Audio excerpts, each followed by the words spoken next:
Okay, I really bare my soul on this one. This one gets ugly. You know, the reason I stopped doing these kind of videos is just because I just go off. You know, if I don't go off, if I don't tell people what I think, then it just festers in my mind. And, you know, what I really think the internet should be is a place that we can process this stuff externally. Because if we do not, if we just let this stuff fester, you know, and don't get pushback on it, because some of my ideas here today need to have pushback.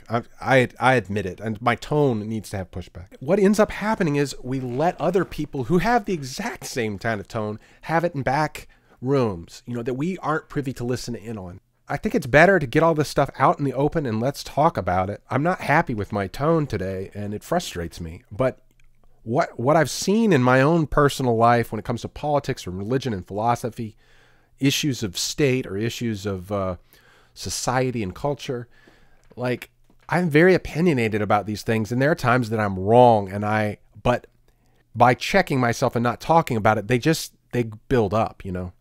I think it's better for us to have a conversation. Some of what I go too far, and so yeah, I'll brace for the impact. Like if you have some good rebuttals or good reactions, then come on out with it. But you know, I just don't know if it does us much good just to hide our feelings on every single thing because they might be unpopular. I mean, our world's facing big problems, real big problems. You know, gun violence in the U.S., pollution in India, what they call rape culture. Whether we believe in the rape culture part, the fact of the rape.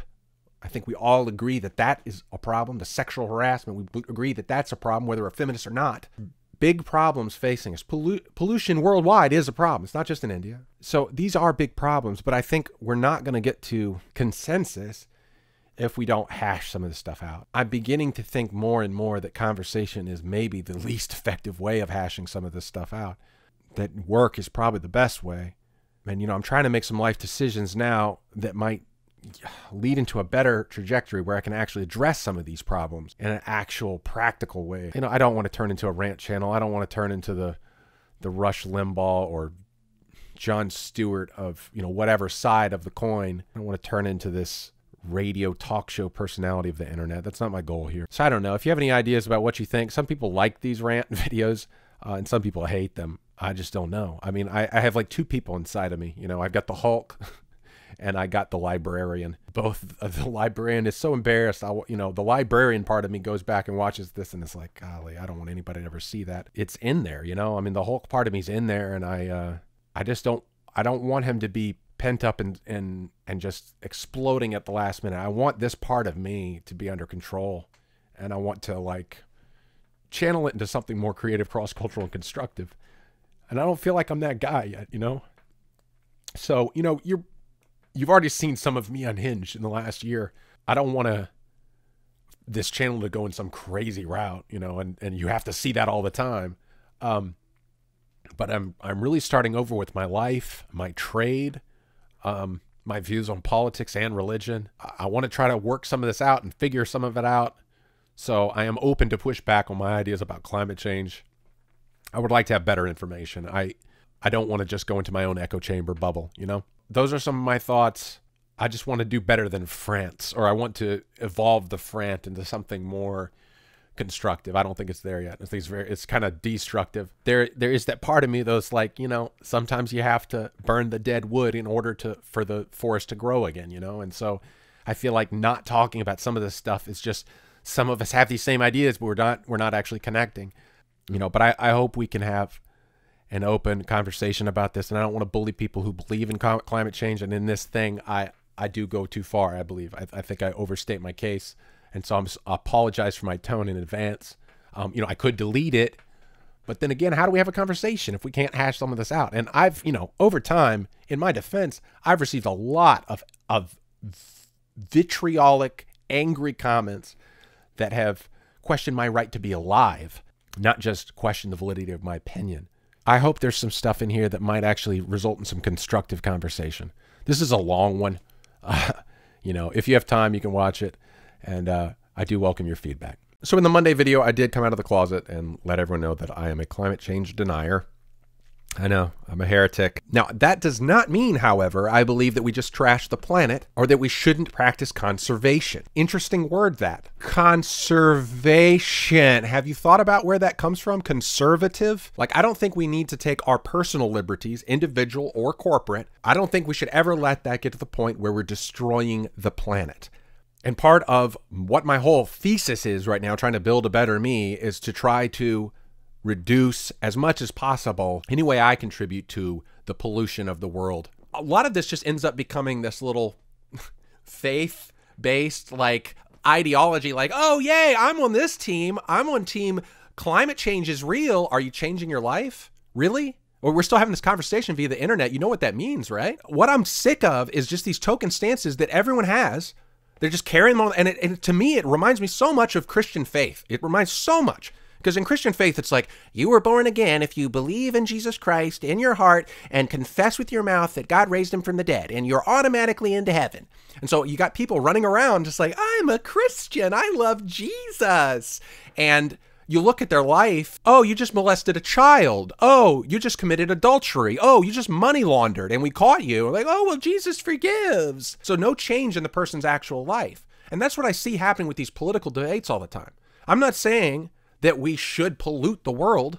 I'm saying, don't tell me what to believe and put your money where your mouth is, all right? Like, if you really believe in climate change, then maybe you shouldn't be on the internet. Maybe you should never drive a combustion car again. Maybe you should never take public transportation because the power comes from coal or from nuclear. Like, so do you actually believe what you say? I'm sick and tired. Like, look, I grew up with dogma. So I've seen it in the religious side. Now I'm seeing it on the political side. I'm seeing the exact same thing. It's people walking around wearing Jesus shirts while they rape children. I love the planet, but I'm not going to let it affect my consumption. So I'm just tired of token stances dictating the way that we live and us have to like walk around and all say, oh, we all believe in the same thing. What, again, this a supposedly pluralist society. I just see so much demand for uniformity all across the board. You have to believe in this. You have to believe in this. You have to believe in this.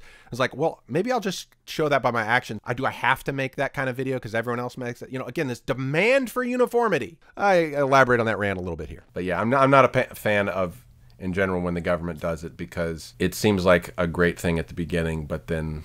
Like, we were actually told last year when we voted to vote against whatever their solar thing was, because it was only going to give power to the government to control solar power and take it out of the hands of individuals. Right. And that's not, you know, like, no, let's be honest. These kinds of innovations are probably better in the hands of individuals.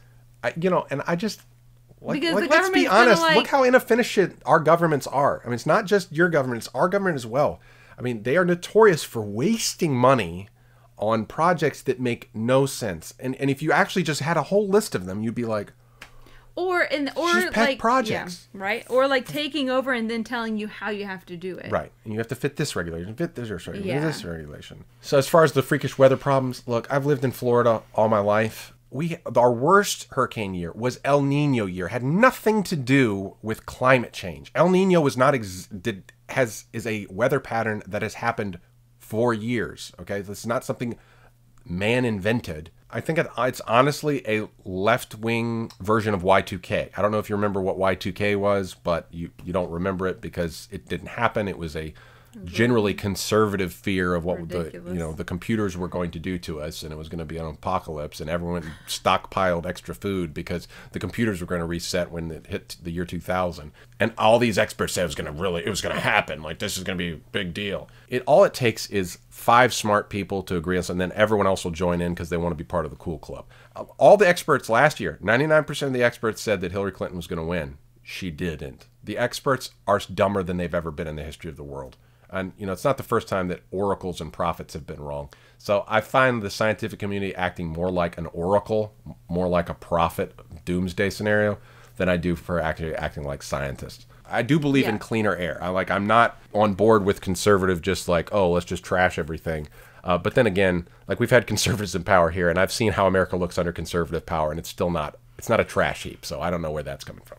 And it's not polluted in the air, like, whatever. I don't know where I stand on global warming, but I do know that I stand that we should take care of our environment. Though we all love our electricity, and we all love our vehicles, and we all love our technology. Again, it's my favorite thing to say. This is a deeper rooted problem. Everything is a deeper rooted problem for me. Therefore, I sit here and say that. I'm a climate change denier that actually believes in sustainability and reducing pollution and trying to make things cleaner. I believe in all those things. I have the same short-term goals, just a different long-term goal. I don't think there's a doomsday scenario. Again, like this goes back to that other question. Do you believe in heaven and hell? And, you know, religious people all throughout time have used heaven and hell like as this incentive, like you might go to hell. Well, that's just what climate change is. The world's going to hell. You know, it's just like nuclear war is going to destroy you for 30 years. And you made like a whole generation of people freaked out, like something they couldn't control. They had no control over. An everyday citizen has a control over the nuclear launch codes? No. Why are you making these people like freak out about something they have no control over? Same thing with climate change. Like 90% of the population of the world can do nothing about climate change. 90% of the population of the world. Al Gore is going to sit there and lecture, well, why not buy carbon offsets? Like you can really afford carbon offsets in your current. Like that's just not a sustainable solution to the problem. Like clean the water, clean the air. Less waste, find ways to recycle better. Like let's innovate technologically to solve these problems. But I do not believe in the long-term goal. Let the government have all the control so that we can make a cleaner world and avert apocalypse 3.0. So that's interesting. So is it possible that there is some fear-mongering going on? Oh, for yes. real? Oh, yes. No, it's a religion. It's a religion. You apply, as someone who's grown up in religious circles, I see the exact same trends with so much in politics. It's just like they were like, man, these evangelical Christians are good at creating hysteria. Let's do what they do. And they've done that for the last 30 or 40 years. I really believe that. They've actually applied the same patterns. And we just eat it up. I mean, the way the net neutrality thing is discussed, I won't talk about it. But seriously, it's like a doomsday scenario. The internet is going to revert to Mad Max December 15th, and the whole world is going to be affected. Wait. Mad Max? Oh, yeah, like they literally have that type of jargon about how bad the internet's going to be. I mean, it's just going to be Mad Max Fury Road on the internet. We are going to have no internet left once net neutrality is repealed. I didn't realize the internet was ending December 15th. Nobody told me. Oh, well, everyone's telling you. You just don't look at the news. Well, gosh, we better make a whole bunch of YouTube videos. I know, we got to get them done. Then. We got to get them done because it's the end of the world. But again, wait, when did net neutrality, when did it go into effect? 2015. So did we have internet before 2015? No, we didn't. That's all just that's a group hallucination. It's kind of like all the people who thought Obama was just gonna like he's an antichrist, Satan worshipping Muslim communist when he became president. That's right. Yeah, he became president. You know, and then now he's not president anymore, and America's still pretty much the same. Fear mongering. So both sides do it.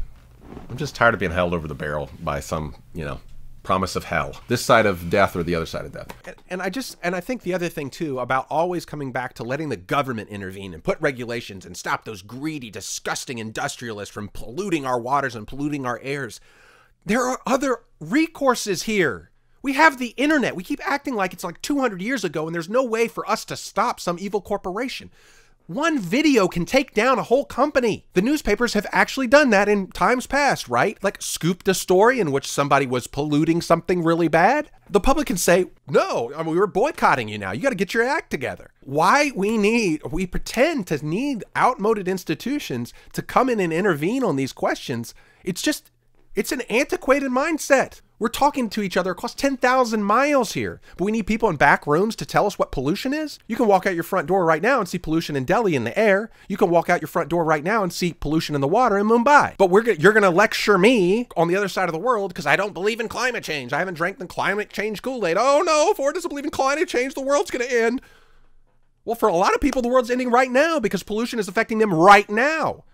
So why talk about these hypotheticals 30 years out when we're still living in a cesspool of our own creation? I'm all for cleaning the world up. I'm not for cleaning the world up because totalitarian power says that I have to.